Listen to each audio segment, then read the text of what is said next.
Hello बच्चों, हमारा second lesson है जिसका नाम है भूमि, मृदा, जल, प्राकृतिक वनस्पति और वन्य जीव संसाधन। तो इसका फर्स्ट क्वेश्चन है कि मृदा संरक्षण यानी मृदा को बचाने के लिए जो उपजाऊ मृदा खराब हो रही है या जिसका अपरदन हो रहा है उसको हम किस प्रकार से बचा सकते हैं।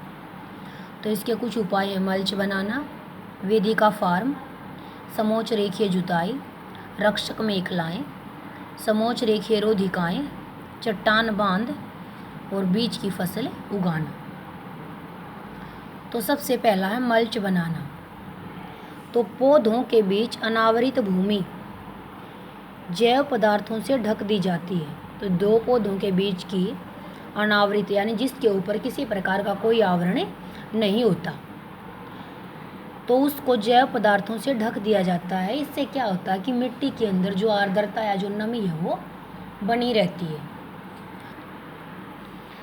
सेकंड जो वो है वेदिका फार्म। चौड़े, समतल व तीव्र ढालों पर जो वेदिका फार्म है वो बनाए जाते हैं। ये फार्म इसलिए बनाए जाते हैं ताकि समतल सतह उगाने के लिए उपलब्ध हो जाए, यानी खेतों को समतल बनाने के लिए किसका निर्माण किया जाता है? वेदिका फार्म का। और वेदिका फार्म बनाने के बाद जो मृदा का कटाव हो वो कम होता है।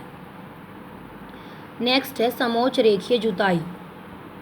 पहाड़ी ढलानों पर बहते जल के लिए प्राकृतिक अवरोध का निर्माण किया जाता है, क्योंकि ढलानों से पानी आसानी से नीचे आ जाता है।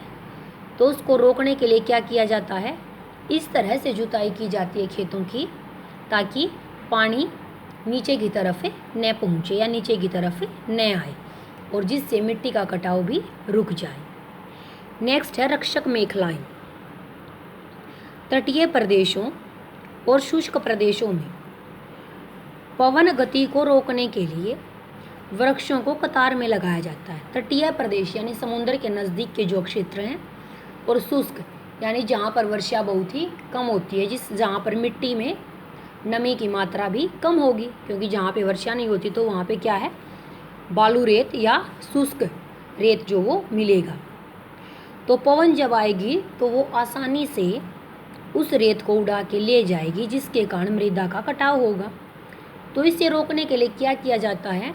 वृक्षों को एक लाइन में या एक कतार में लगा दिया जाता है ताकि मृदा के आवरण को बचाया जा सके, ताकि मृदा में किसी भी प्रकार का जो कटाव है या अपरदन है, जो ऊपर की उपजाऊ भूमि है, उसका विनाश न हो। नेक्स्ट है समोच्च रेखीय जुताई, समोच्च रेखीय रोधिकाएँ। समोच्च रेखीय जो रोधिकाएँ होती हैं उन्हें बनाने के लिए घास और मृदा का उपयोग किया जाता है। रोधिकाओं के सामने जल इकट्ठा करने के लिए खाइयाँ बनाई जाती हैं। तो क्या किया जाता है? समोच्च रेखीय रोधिकाओं में घास और मृदा का यूज़ किया जाता है, और रोधिकाओं के सामने यानी अवरोध जब पैदा किया जाता है तो वहाँ पे एक खाई बना दी जाती है जिसमें सारा का सारा पानी इकट्ठा हो जाता है। नेक्स्ट है चट्टान बांध। जल के प्रवाह को रोकने के लिए बांध का निर्माण किया जाता है। तो नाम है चट्टान बांध। तो बांध का निर्माण किस लिए किया जाता है? जल के प्रवाह को यानी जल की गति को रोकने के लिए। नेक्स्ट है बीज की फसल उगाना। वर्षा दोहन से यानी जब वर्षा होती है तो उससे मिट्टी का कटाव भी होता है। इससे मृदा को सुरक्षित रखने के लिए अलग अलग समय पर भिन्न भिन्न फसलें एकांतर कतारों में लगाई जाती है, यानी अलग अलग प्रकार की फसलें एक लाइन में लगा दी जाती हैं, जिसके कारण जो मिट्टी का कटाव वो कम होता है। तो ये अच्छे से लर्न और राइट करना। Thank you.